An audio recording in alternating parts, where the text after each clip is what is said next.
Esta es la historia de un hombre de nacionalidad alemana que llegó de visita a Colombia, se enamoró del país y decidió quedarse para hacer una nueva vida. Acompáñenme a conocer este interesante caso. En Armero Guayabar, Colombia, se vivió una historia que empezó llena de amor entre Christian y Smith. En abril de 1995, Christian Techner, de 44 años de edad, de Múnich, Alemania, llegó a Colombia. Él fue cautivado por las bellas tierras de Armero. Se enamoró de sus paisajes y el clima y se sintió tentado a tomarse más días de los que había previsto para sus vacaciones. Una de las motivaciones para quedarse también fue la belleza de una joven mujer, de nombre Yasmir Galindo, de 19 años. 2 semanas después de que Christian llegara a Armero, mientras compartía con personas que había conocido en la zona, al lugar llegó una joven que llamó su atención. El lugar donde se conocieron era un negocio de comida de la madre de Yasmir. Fue evidente para todos que el hombre quedó cautivado por la joven, y ahí empezó una relación de amistad entre ellos. Todos pensaban que esa relación no pasaría nada más por la diferencia de edad entre la chica y el hombre, que se llevaban más de 25 años. Entre ellos, la barrera del idioma no fue problema, pues Christian era muy detallista y aprendió a hablar español muy rápido, para poderse comunicar con los pobladores y con su enamorada. Dicen que él escuchaba música del cantante Roberto Carlos y canciones en español que le iban poco a poco facilitando comunicarse con los demás. Además, se esforzó por hablar con sus conocidos solamente en español para poder entenderles. Otro factor que ayudó a que esas dos personas tuvieran una relación fue la comida, pues era algo que disfrutaban hacer juntos. Ella le cocinaba comida colombiana y él le enseñó recetas típicas de su país. Nosotros nos coordinábamos, él hablaba bien español, escuchaba mucho la música de Roberto Carlos. Yasmir era una mujer trabajadora, inteligente y muy guapa, madre de una pequeña niña de su relación pasada. Tal parece que todas esas cualidades hicieron que Christian se enamorara profundamente de la joven y rápidamente le propuso formar una familia. Las vacaciones de 2 meses que el hombre había planeado quedaron atrás después que él tomó la decisión de quedarse por un tiempo indefinido en Colombia. Christian era ingeniero en comunicaciones y tenía pocos meses de haber recibido su pensión en su país. Por eso decidió tomarse esas vacaciones en Colombia. Además, en el pasado, en 1984, había estado casado con una mujer colombo-alemana de nombre Paola. Ellos se conocieron porque fueron vecinos en su adolescencia cuando ella tenía 19 años y él 17. Se casaron y fueron padres de 2 hijas. El matrimonio terminó en divorcio y para la fecha que Christian llegó a Colombia tenía 10 años sin tener una pareja formal. La relación amorosa escaló rápidamente entre Christian y Yasmir, pues a los 3 días de conocerse empezaron a vivir juntos. Esa noticia no fue del agrado de muchos y no esperaban que duraran mucho tiempo juntos, pero poco a poco su relación se fue formalizando y lo tomaron con seriedad.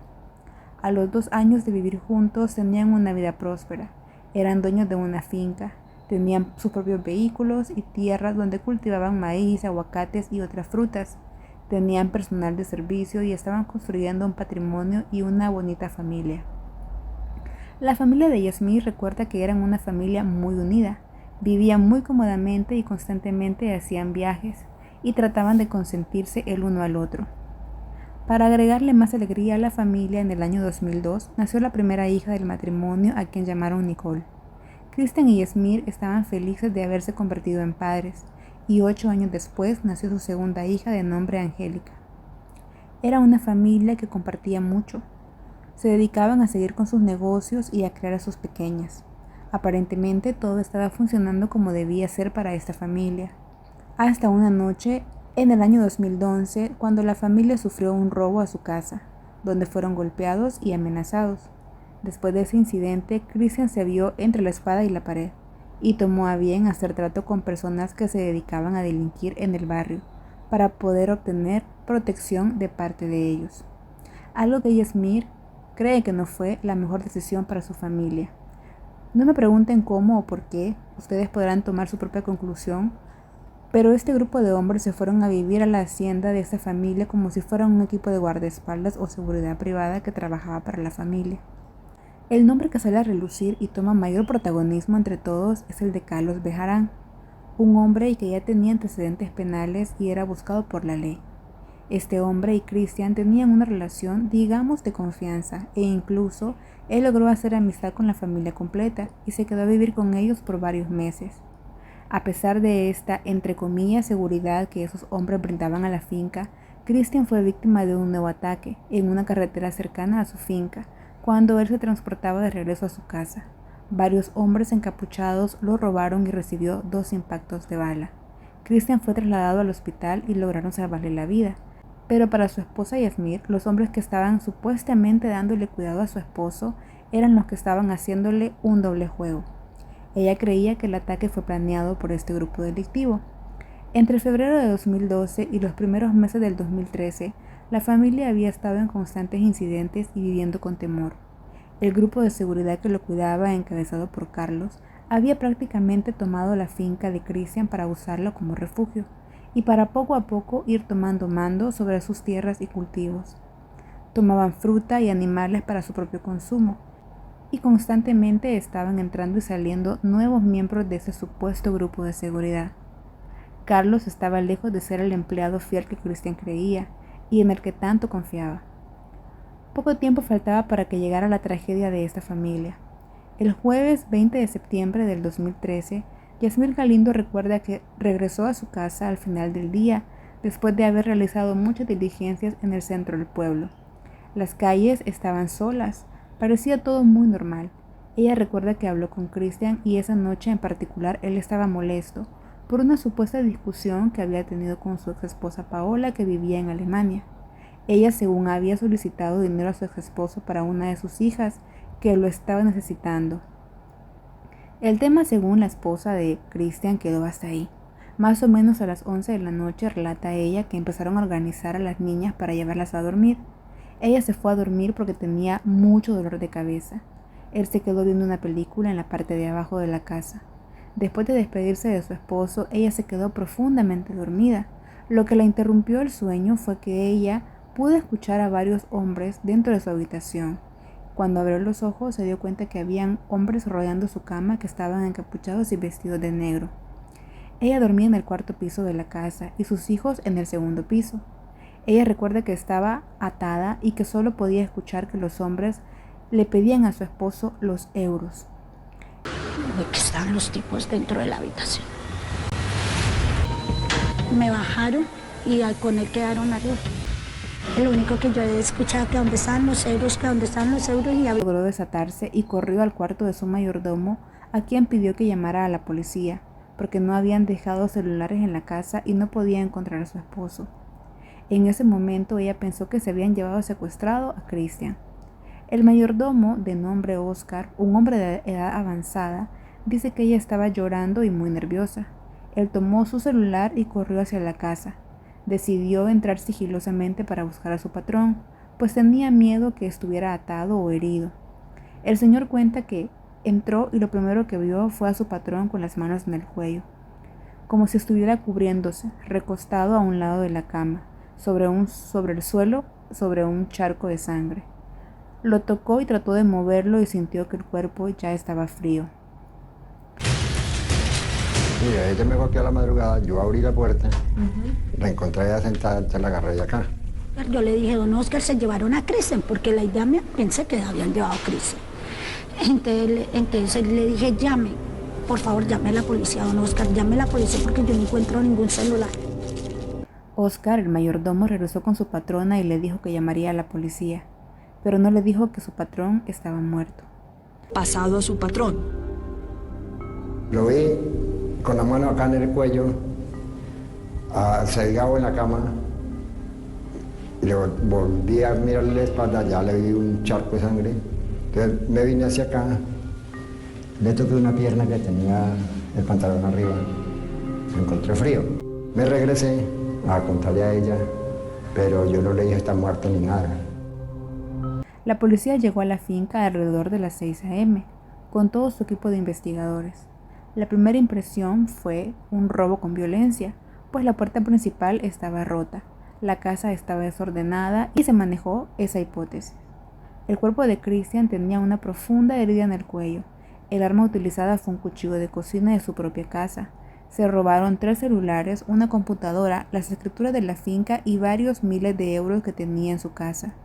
Y así todas las señales indicaban que era un robo, al que Christian opuso resistencia y por eso le quitaron la vida. Pero un pequeño detalle llamó la atención del investigador, algo que parecía muy insignificante, pero que podría darle un giro a este caso. No era normal que en un hurto tan planificado los ladrones usen un arma de caza, como en este caso fue el cuchillo de cocina. Para el investigador, en esos casos, lo más común es que los ladrones vayan armados hasta los dientes con equipo de asalto y usen pistolas para intimidar a sus víctimas.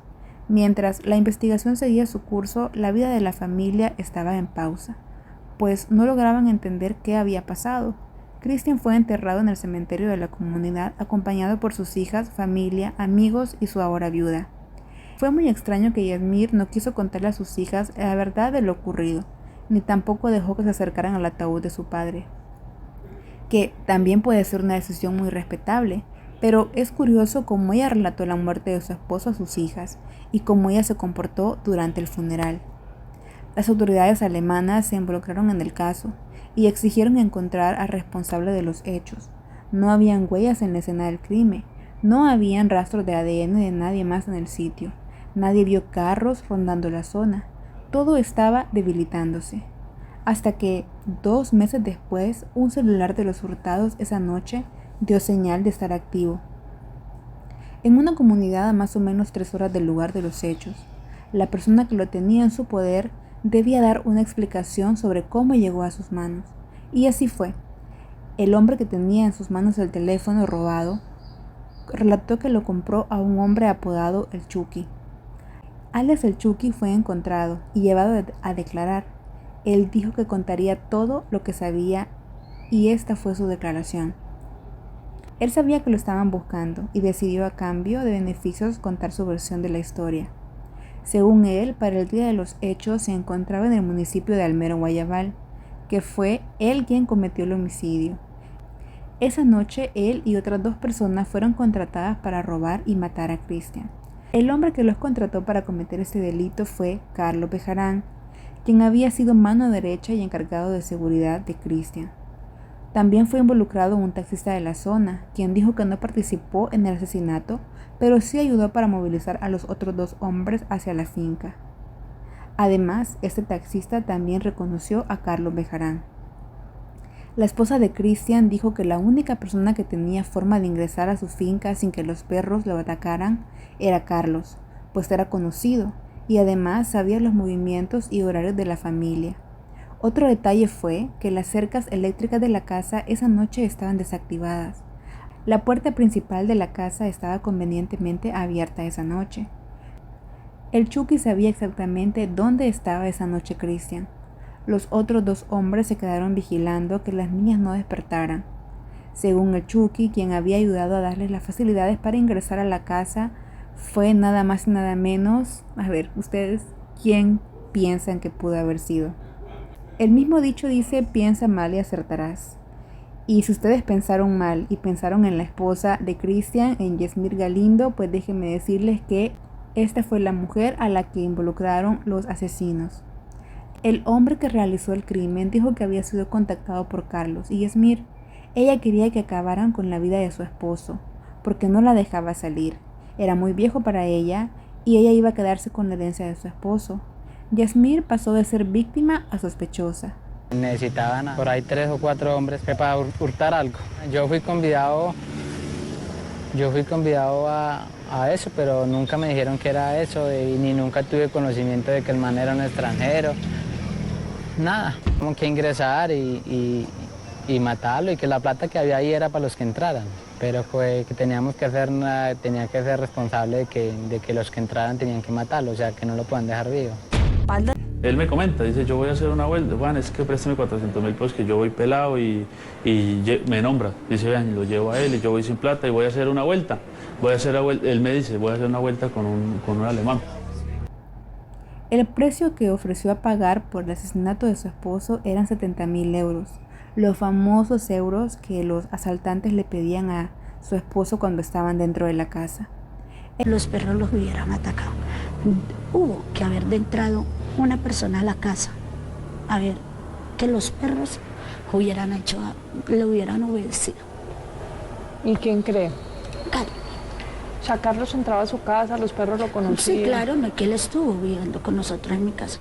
El plan inicial de ella era que matara el marido, de que era que porque él no la dejaba salir o ya era muy viejo para él, entonces que para matarlo porque hace con la fortuna de él. Ella fue llamada a rendir declaración. Se le presentó todo el caso. Ella negó rotundamente esa acusación. No había más pruebas en contra de Yasmir, solo la palabra y declaración de alias El Chucky. Así que la fiscalía fue con este hombre y le pidió pruebas para hacer válido su testimonio. alias El Chucky dijo que él tenía pruebas de que entre Yasmir y Carlos había una relación de pareja, que ellos tenían meses sosteniendo esa relación y que habían planeado todo para que Yasmir pudiera quedarse con la herencia de su esposo y también ser libre para estar con Carlos. Dijo que ella le daba plata a Carlos y se encontraban en hoteles fuera de la ciudad. El de ella era que matara el marido, de que era que porque él no la dejaba salir o ya era muy viejo para él, entonces que para matarlo porque hace con la fortuna de él. Estaban en hoteles, en Mariquita, y tomaban y ella le daba plata a él y entonces sí había una relación ahí, se veía que era ya hace tiempo. Yasmir en una entrevista reconoció que entre su esposo y ella había un acuerdo de tener pareja fuera del matrimonio, donde él tenía otras mujeres y ella también conocía a otros hombres, entre estos Carlos Bejarán. Ella dice que no tenía motivos para mandar a asesinar a su esposo porque él era quien proveía todo para su familia. Las pruebas no eran de tal peso para poder condenar a Yasmir. Aún así, fue girada una orden de arresto. Ella fue trasladada a la cárcel. Se obtuvo el registro de llamadas del celular de Yasmir. Ahí pudieron encontrar llamadas el día del crimen hacia un número de celular que era el de alias El Chucky y Carlos. Yasmir, ¿usted le fue infiel a su esposo? Sí, por parte de los dos, pero eso era normal, porque él me decía que para mí, tanto como para él como para mí eso era normal. Me decía, eso es normal, hoy tú en mi cama, mañana yo, eso es normal. Eso es tan normal como comerte un pan a diario. Normalísimo la situación. Entonces son cosas que uno se va metiendo a la cabeza, eso es normal. Inclusive tú puedes ir al pueblo donde nosotros somos y nosotros nos sentábamos con mi amigo y él a tomar y era súper normal. ¿Usted ordenó sí o no el asesinato de su esposo? No. ¿Por qué? Porque lo iba a asesinar, si con él lo tenía todo. ¿Qué motivos tenía yo para asesinarlo? Es inaudito pensar eso, porque yo podía divertirme, podía salir a bailar. No me decía que no. Tenía una pasión afuera, él lo sabía. ¿Por qué? ¿Por qué le digo? Porque mis hijas necesitan un papá. La mujer dice que sí lo llamó, que sí estuvo en contacto con ellos, pero no para planificar el hecho, sino porque tenía algunos negocios que resolver. Además, después de la muerte de su esposo, ella estuvo viéndose íntimamente con Carlos y en constante comunicación telefónica con él. Con todas esas pruebas, ella sostiene que a pesar de que ella sabía que Carlos había participado en el crimen de su esposo, decidió seguir una relación sentimental con este hombre porque quería saber si era verdad que él lo había hecho. Más bien, quería en su cabeza que él le confesara que realmente había acabado con la vida de su esposo y por qué, cuando obviamente ella sabía todo. Finalmente, después de no poder explicar todas las irregularidades en su casa el día del crimen, ella aceptó cargos por homicidio agravado. Ella está recluida en la cárcel con una condena de 19 años y 8 meses por participar y planificar la muerte de su esposo. Ella dice que reconoce que siente culpa por haberse relacionado sentimentalmente con Carlos. Porque varios testigos le señalan que usted estuvo reunido en varias oportunidades planeando el homicidio de Cristian. Eso dicen, que hay varios testigos. Yo quisiera saber cuáles eran los testigos. Yo no puedo me hablar. Se hicieron unas llamadas de mi celular, si las hay. En ningún momento me pasó la cabeza ni por quedarme, ni con la finca, ni con la pensión. Él volvió a aparecer y mantenía una charla con él como para empezar algo. ¿Cómo puede explicar usted que quería tener una relación sentimental con el hombre que había asesinado a su esposo? Yo lo necesitaba más cerca para comprobarlo.